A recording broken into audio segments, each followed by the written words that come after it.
All right, so I'm here at V Pizza waiting for a colleague of mine having a lunch meeting. Now that's a business hack for a lot of people. A lot of people don't realize lunch meetings are where it's at. People like to eat. People like to talk while eating. However rude that might be if you got them crumbs falling out your mouth, but they love it, right? So the lunch meeting that I have scheduled is for a colleague of mine that I met.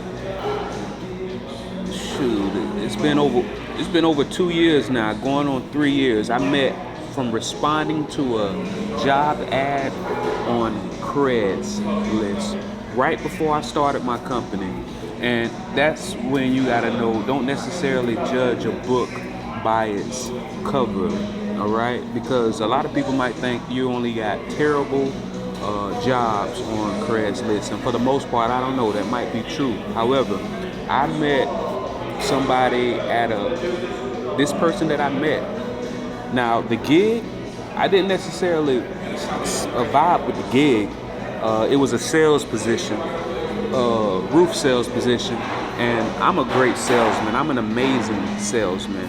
I can sell ice to an Eskimo, right? I can sell fire to the devil.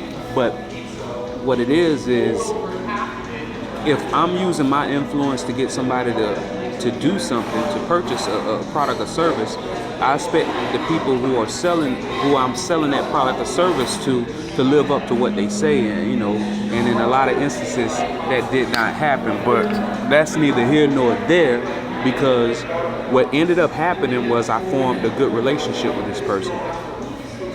And this relationship has literally yielded me over 6 figures, easily, well over 6 figures in the time that I've known this person, based off of the connections I made through this person, based off of the conversations I've had with this person. And so the whole purpose of this is just to say, hey, you never know where you're going to find influences at. You never know where you're going to meet people at who are going to help benefit your business. At the same time, when you are nurturing that relationship, don't think, it's like when people get married. Like, for example,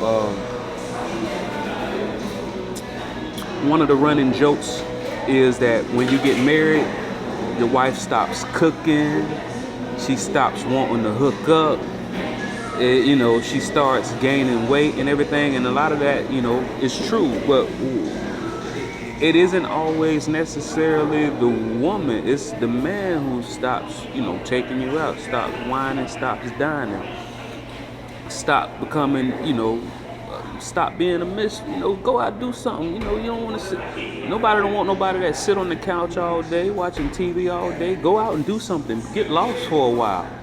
Get lost on your purpose, but get lost for a while. Let her think about you. And then that will stimulate her to want to continue to stimulate you, right? So it's just like that with a business relationship. Just because you're cool with somebody, you've built this relationship, now y'all are, making money together directly, indirectly, however it may goes, that doesn't mean you don't still continue to wine and dine them, continue to treat them. Continue to cultivate the relationship, show them that you appreciate and respect whatever they got going for you and doing for you.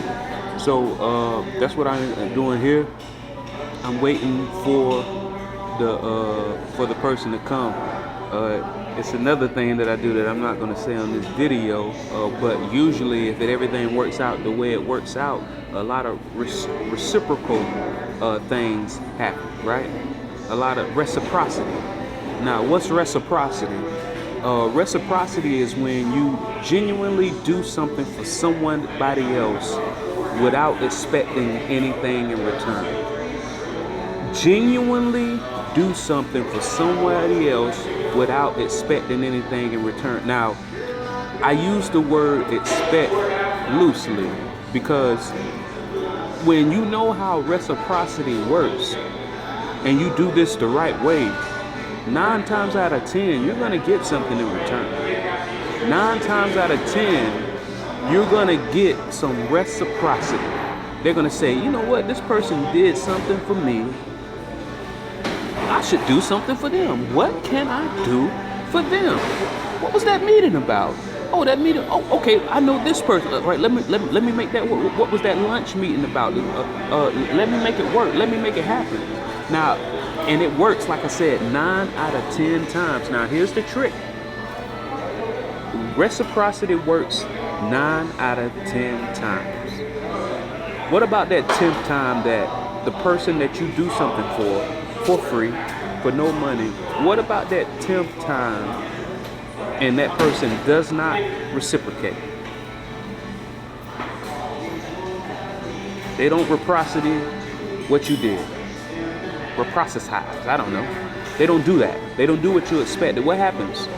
You let it go. See, in order for this to work, like I said at the beginning, you have to genuinely want to do something for somebody for free.